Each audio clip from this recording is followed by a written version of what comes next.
That's right. A lot of things happened over the weekend. Hey guys, welcome to the show. It is May 3rd. That means it's our first show of the month. And hey, thanks for being here.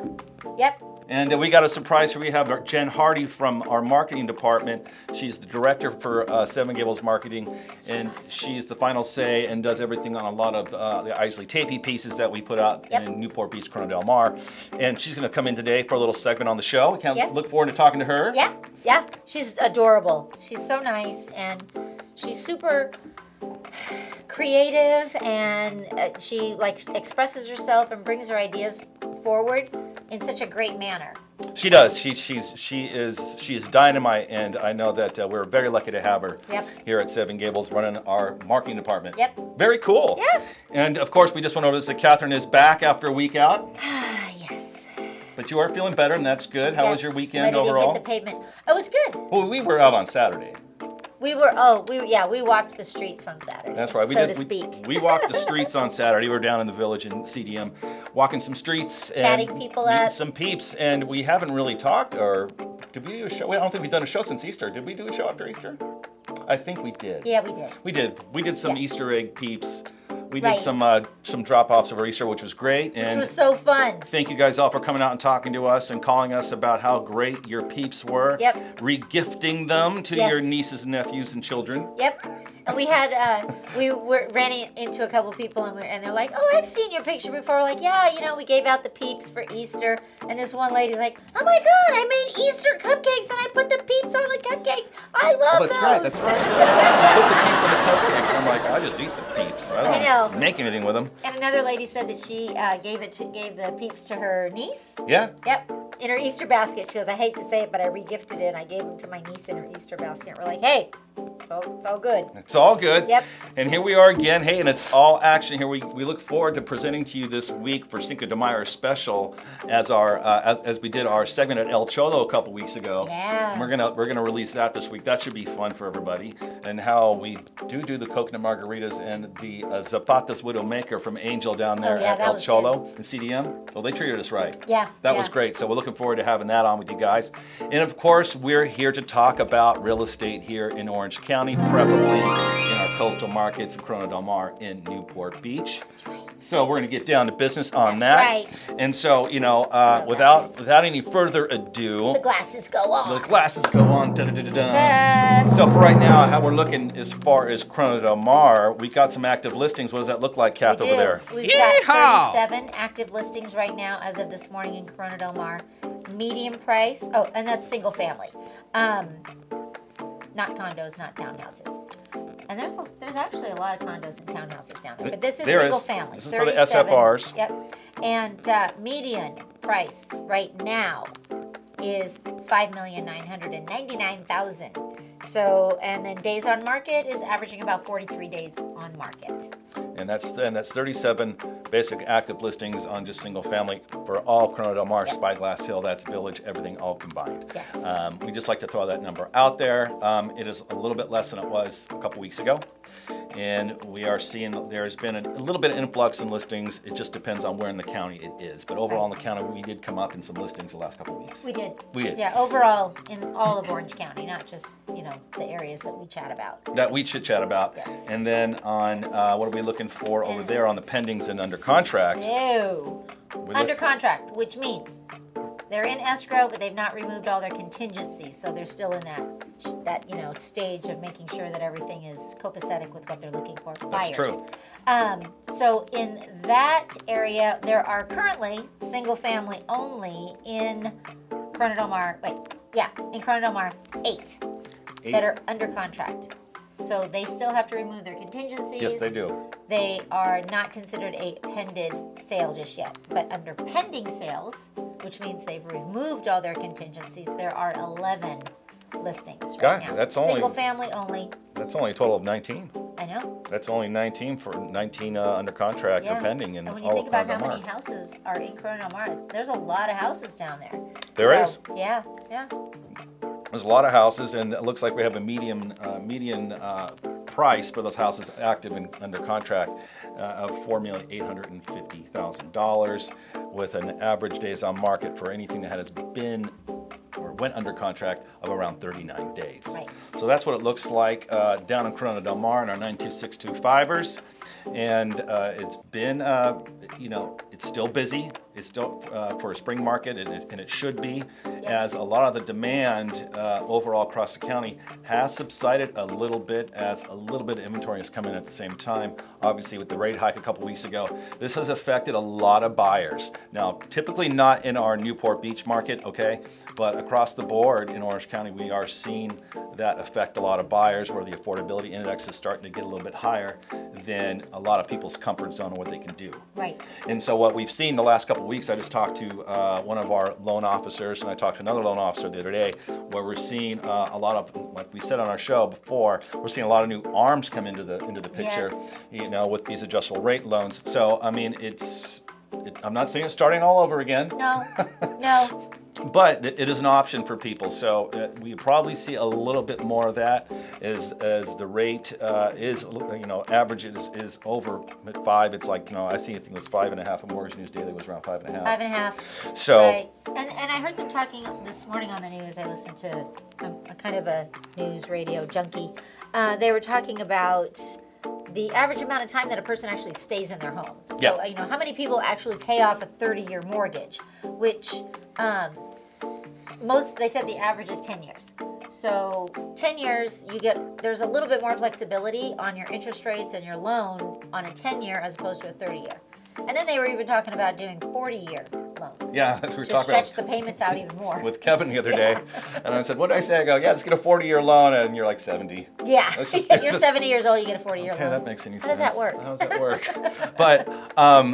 But overall, the rate is causing things to slow down a little bit, and this is nationally. Southern California, Orange County is a hyper-local market, and as we start dissecting it inwards and inwards more, and we get into hyper-local markets, and Anaheim, Orange, Tustin, North Right. Tustin, Irvine, Irvine's still really strong. Irvine's really strong. Irvine's always been an anomaly in Orange County. Obviously the coast does fluctuate a little bit because we have ultra luxury houses, things going over $20 million.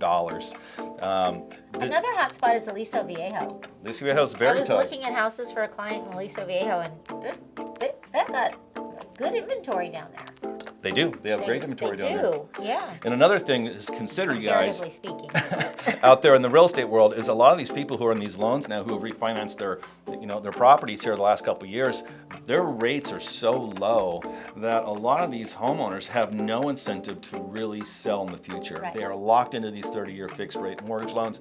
Got somewhere on the high 2s, the very low 3s. 2.5% to 3.5%. So their incentive to actually ever move is very, very low. Yep. And so this is also one of the reasons why there is just so little inventory out there. So still, majorly low inventory across the board. But again, the rate climb, it's like a push and pull 'em game. This whole thing it's always a game. It's always a game when it comes to real estate. It's always a game. And when it is an easy balanced market, that window is really small. It is. Just even for buyers and sellers, there's always something that changes things. It usually can't be helped. It could be the war in Ukraine. It could be election time. It could whatever the case may be. There's always something that affects real estate. There is. You would think, it was really funny. You would think COVID would affect real estate. It did affect real estate, just affected real estate in a total reverse manner. Right. In the very beginning, all bets were off, but we're talking like about a 2-week, 3-week period until I was like, okay, I think we're gonna get over this. Yeah. So obviously, it just totally went the opposite way that the market did. It was a lot different, and so take that into consideration, guys. With like these little windows that she's talking about, they are very, very small. This appreciation that a lot of homeowners have seen the last 4 months. We were coming out of the fourth quarter of last year, in the beginning of this year. I mean, it was like Pete Rose diving for first base. I know. Literally, you just don't see that. The appreciation has been absolutely insane. So obviously that is another reason, on top of the high mortgage rates, or the higher mortgage rate, that the affordability index has changed. And these windows are small. They are. You know, you're talking 20% appreciation. I know. And some of these properties, I mean, I had one that I had sold over the Back Bay last year to one of my really great clients, and it was a very, very unique property. It looked over the entire Back Bay, and he probably made about $300,000 in a total of like 6 months on his equitable position. Yeah. And It's wild. he's elated, still a very happy guy. Yeah. Well, that was a pretty cool house. That was a nice house. That was a pretty cool house. Yeah, I liked it. And so, skipping on down to the Newport Beach markets, as far as SFRs right now, Newport Beach, we were a little bit higher than we were a couple weeks ago. A couple weeks ago, I think we were about 70 active listings, and right now, currently today, on the 3rd of May, for Newport Beach, there's 90 active listings in our Newport Beach markets. That's all SFRs, that is including all the islands of peninsula, everything all scrambled together. You're looking at a total of 90 active listings at a median list price of $5,575. And actually, that 5.575 and the 5.999 for Corona Del Mar, they're not always that close together in price. Corona Del Mar usually is a little higher than Newport Beach, so I was surprised when I saw that number. And then at an average per square foot right now, median per square foot right now in Newport Beach is $1,763 a square foot. And as far as things that are active and under contract, we have a total of 38 properties that are all single-family residents in the city of Newport Beach that are currently active under contract. According to this, there's 20 that are active under contract, which means, like we said, they have not removed their deposit. They're still doing their due diligence, whether it's their loan, physical inspections. And then there's 18 pending sales right now in Newport Beach that are single-family residents. And God, we're looking at a median price of under contract of $3,672,000. Yeah. So that's just telling us what is going into escrow overall. Right. In a certain price range, you know, that $3 million in Newport Beach is probably a very, very popular price. Yeah, I think so. Not as popular as the $11 million. And in Orange County this morning on SFR, we're looking at 1,427 listings across.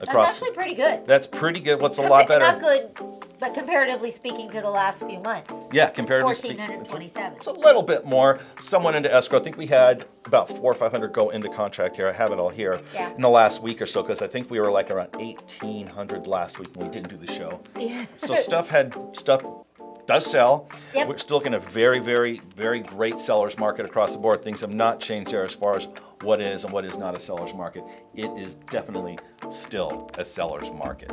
There is a little bit of a difference, though, in how many buyers are coming and putting offers in. Sure. Now, I know we had one agent, he said he went up against 42 offers. Oh, yeah? But everybody else that I've been talking to has said, like, with their listings where they would, a few weeks ago or a month and a half ago, what have you, they would get 20 offers. Now they're getting 5 or 6. But it's still 5 or 6. Still 5 or 6 to me, offers. like you worked with one. No, and 42 offers. That's where crazy. I just draw the line. Right Yeah, there. that's just. I would think that'd be so overwhelming for a seller Yeah. to. If they were giving me those offers like in envelopes like they used to, with like on the carbon copy, like when I started, Me too. I'd probably just be lighting them because I can't sit there for offers and I keep a straight face. I know. When they're all at that price range. I think he said it was in Santa Fe Springs. Oh, really? Yeah, it was in LA County, which is still a hot market. I Yeah, think it was in still. Santa Fe Springs was going like 100 over with 42 offers, and I'm like, hey, can I sell it to one person? Okay. Yeah.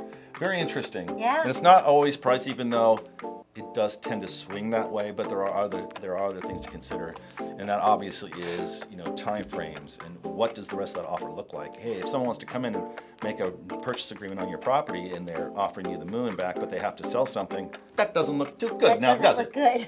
No, that's rough. That can be rough, especially when you have so many more options with less hurdles. Right. And but at the same time, is there a time to accept a contingent offer? I would have said the last year, accepting a contingent offer, as long as they didn't have to sell anything, was not that bad. No, it wasn't that bad. Because it's going to sell right away. It's going to sell right away, so you didn't really even have to worry about it. It was really more about all the rest of the stuff. True. Contingencies, deposit, That's true. Escrow time. That is true. And then on actives, but under contract in Orange County, we're tracking of about 700 that are active under contract, like 700 that have just opened escrow and they're going through their motions. Yep. And even more so, we have 870 pending. That's a lot. So that's a lot. Yeah. So we had a little influx of stuff last week. We went over that with Stephen Thomas from Reports on Housing for Orange Right. County. Great guy. Great guy. Great report. Great report. He came in and spoke with us last week at our brokerage house, gave a great presentation. Good shout out to Stephen. As far as that goes, it's been very, very busy. So 870 pending, and you got 700 active under contract. So, and all in all, you're at 1,570 listings That are under contract. that are under contract in Orange County.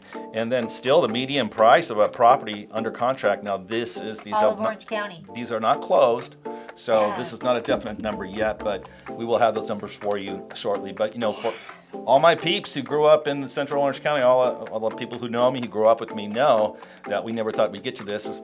You grew up here in Orange County. You know did. how crazy it is. Yeah.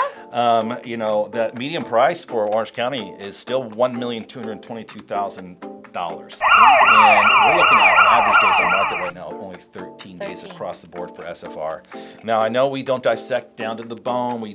Sometimes we don't throw all the townhomes and condos out there and own your owns and what's maybe sitting on the market in leisure world, places like this. But as far as what a lot of people idea a house, especially in Orange County, we just want to go over what SFR is today. But we'll hit it all. Yeah. We'll hit it all on another show.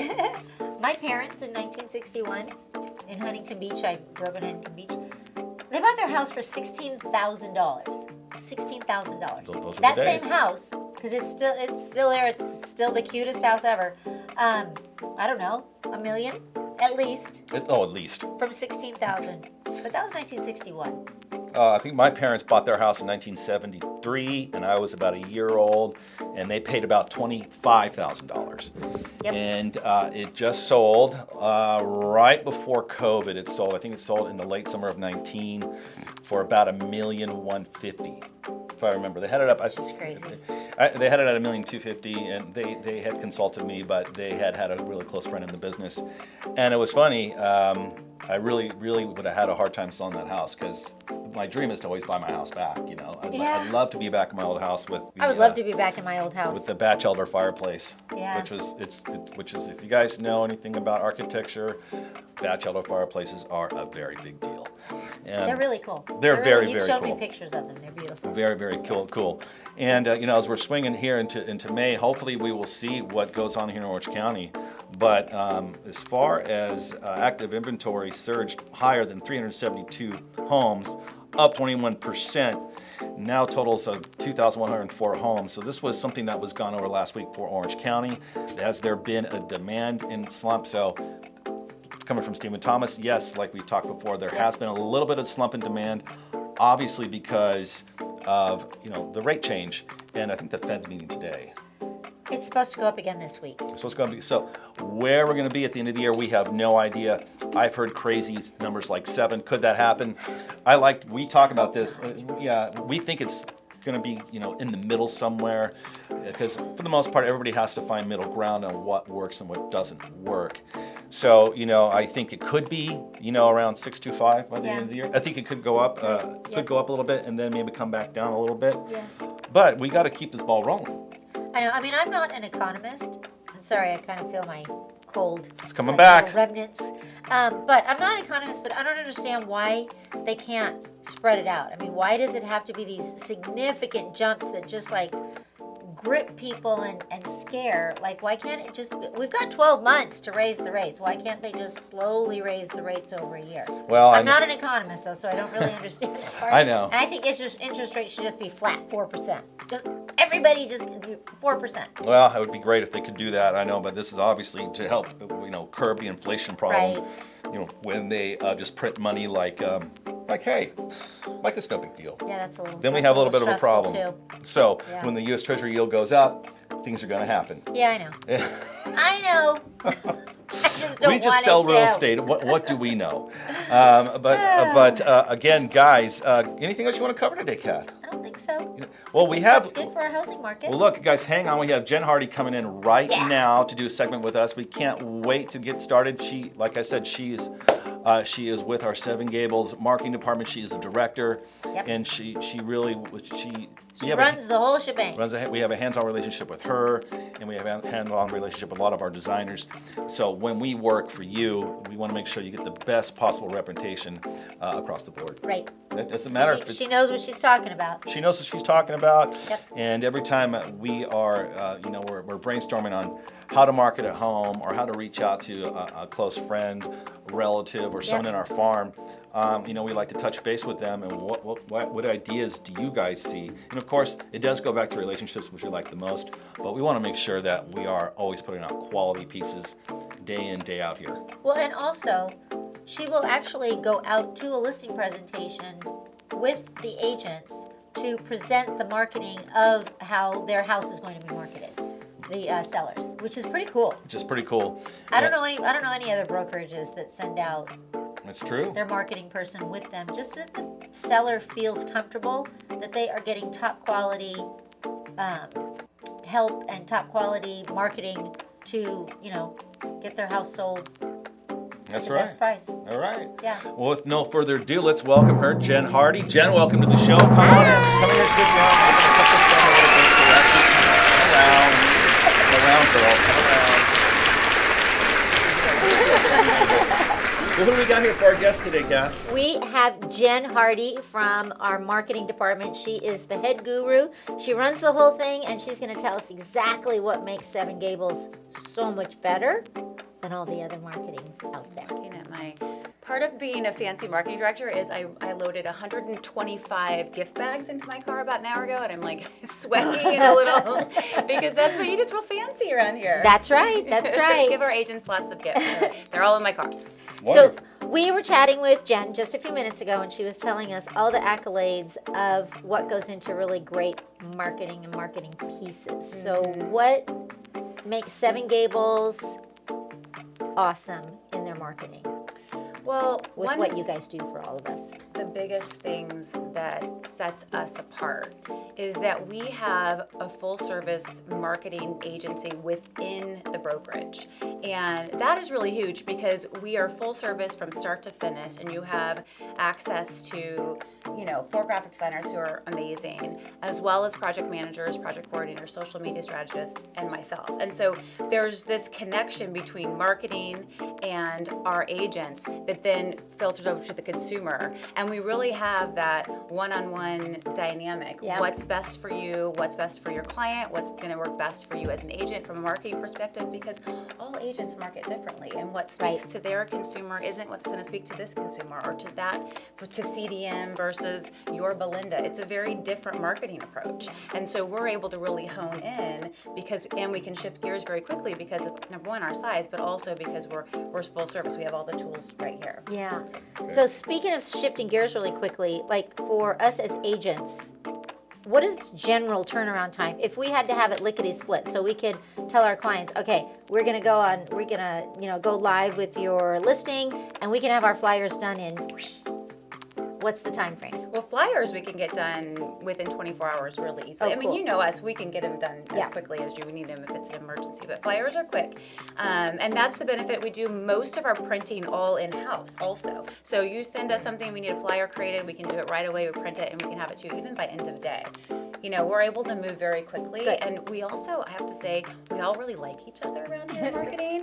And so It's a plus. we can make Yay. it happen pretty quickly because it's like, okay, I got it, you don't have it, okay, then I'll jump in. It's just all hands on deck at all times. Yes. And it also just makes us have fun. If we're having fun, then that filters on to the rest of the company, really. And it does, because I know anytime I've sent an email, somebody responds right away, which is really nice. Good. Really nice. I'm glad to hear that. Yes, Yeah. we try to do that, Yeah. for sure. You Yeah. guys are on top of it. And what do you think the most effective thing you've seen coming across the board? You like more along the social media, personalized websites versus mailing, print?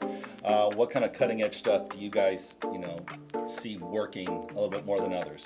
Well, so kind of a two-part answer to this. I'm a real big believer in the hybrid approach. I think you have to layer your marketing in different ways. I think there's always going to be need for print. I think print is always going to be there. I think direct mail is always going to be important.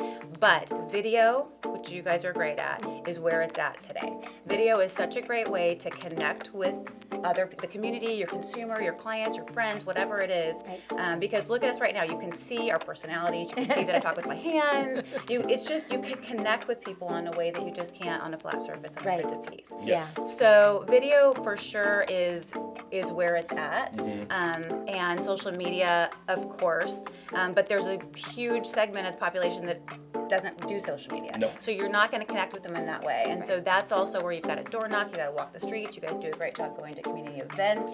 It's just, I really believe at the end of the day, real estate is still all about the relationship. It's about the people. It's about who you work with. You have to like them. You have to trust them. And I don't think that will ever change no matter how many bells and whistles there are. Yeah, and I agree because I know like when you get something in the mail, it's, a lot of people look at it and they're like, toss it in the trash. But there are going to be those people that love what you're sending and they put that postcard on their refrigerator. Yeah, absolutely. Yes. Absolutely, And it's about save being it. consistent too. Right. You just, whether it's your video or you're walking down the neighborhood or you're mailing the postcard, it's just continuing to do that, just so they develop that relationship with you, whether Right. it's on a printed piece or through a video. They just know there's Jason, there's Catherine. Oh Yeah. yeah, I know them. Yeah. And we do like the reach of video because it actually is a little window into who we are as people. And when people see that, that really opens the doors because it's like being the first day of kindergarten. There's just kids you can identify with. Yeah. Like the first couple days, Sure. like, oh, I like them. Right. And you start running with your little clique and Right. stuff, and all 40 now, you have your little buddies. You'll have them in school for a couple weeks, and that's just how we're Right just, off the bat. we're just older kindergartners, so to speak, in the world of business. That's right. It doesn't matter if it's advertising, real estate, banking. It doesn't really matter. I think that should be across the board for all industries. I agree. very I agree. important. Well, and we have this obsession with like reality TV and all the stuff that people have been watching, and it's Right. like just a window into someone's like, oh, like I could have a beer with Jason or a coconut margarita at El Choto. You start to you find that bond. Right. Like that. I think about that with Jen Aniston and I would be best friends. She and I would be. I was like Jennifer Aniston and I would really be friends if we met. You like yoga. She Yeah, likes right, yoga. Exactly. This is true though. That's why they show that show Friends, where they're all hanging It's out right. It with is. coffee It's mugs true. this big. The Yep. Central Perk. Yep. Central Perk. You're going way back, girl. I know. Oh, I'm way dating back. myself. And what can you tell us a little bit about a luxury portfolio? Because, Corona Del Mar are very high-end homes down there and looking In the for luxury that. space. Yes. Yeah. So we are a member of what's called Leading Real Estate Companies of the World, which is a big conglomerate of independent leading brokerages across the world. Part of that Leading RE is what it's called. Part of that relocation network is Luxury Portfolio International, which is the marketing division that specializes in the luxury space. So we partner with them in that global luxury space, and it gives us all kinds of advertising opportunities across the world, from Luxury Portfolio, their website and their magazine, Right. to Manchester Global, Wall Street Journal. It's a whole global push in terms of advertising to luxury buyers, whether that is in Asia, Europe, whatever it is, and it just gives us that reach beyond our local reach that we have here in Seven Gables. That's awesome. And together, Leading RE leads well above all other global brokerages across the board. world. Really? Yes. And across the board, in terms of our reach and how many listings we represent. And absolutely, in Very Southern nice. California, that's a big deal. Taking that, For we're sure. working in some of the most expensive markets in the U.S. Absolutely. And a lot of people want to be at the beach. Yeah. So Oh yeah. we Oh, see yeah. a lot of that. The And reach a- is fantastic. And a lot of global buyers are coming this way. They are. So it gives us that opportunity to connect with them wherever they are. Yeah. Yeah. Wonderful. Yeah. This is fun. You guys I know are it is doing fun. a lot. You just I come know. in, hang out. Like, we'll have you in a couple Great. weeks. This is great. I know. We love had to it. drag Jen out of a training that she's We probably did. Yes, I do. maybe going to be a little bit late for. That is Nope, one you're more thing okay. with having our kind of marketing right at your fingertips is that we do hands-on training. So Yes. for myself and our IT director, who'd be amazing to have on too, because he's so smart, do trainings every Tuesday and Thursday at 11 right now because we're rolling out a new product. So. Yep. We're gonna have a new product, that's right. Very good. And we want to come over and do like a little intro on our marketing department to show everybody how our marketing department does work, but she's the head honcho. She's the one who tells everybody what to do and how to do it. That's right. Boss. That's She's the right. boss. The boss lady. Yeah. Well, thanks for having me. Jennifer, thanks for you, coming. It's really Jennifer. good to It was see you. awesome. All right, thank Very you very nice much. hanging out with Thank you you. for a few minutes. You too. All righty. All right. see you Thank later. you. Bye, guys. Okay, bye. Tell Kevin to send his King Charles Spaniel in here. I will. Romeo. Romeo. We'll hold him up. We'll talk to him. Oh. See you, Jen. Thank you. Well, guys. So, all right, Tay. Well, guys, thanks for joining us again today on our lovely little show. We look forward to Yes. seeing you next week. We'll be back next week. Any closing statements, Kath? Cinco de Mayo's coming. Cinco de Mayo's coming up. That's Yay. right. Ay, ay, ay, people. Look forward to our El Cholo show coming up this week. You guys, we'll see you guys soon. Ta-ta. Ta-ta. Bye-bye. Bye.